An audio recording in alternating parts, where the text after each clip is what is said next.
Welcome viewer, I am Murugan S. This video tutorial describes how to rename a network adapter in Windows 7, 8, 10. Click Start, Settings. Click Start, Settings. Click Status. Click Change Adapter Options.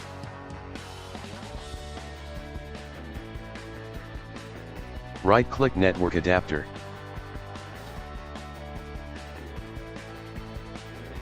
Click Rename. Type your network name.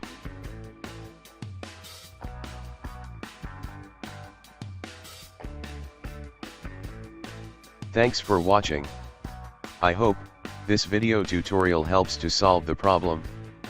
Please like, share and don't forget to subscribe my channel.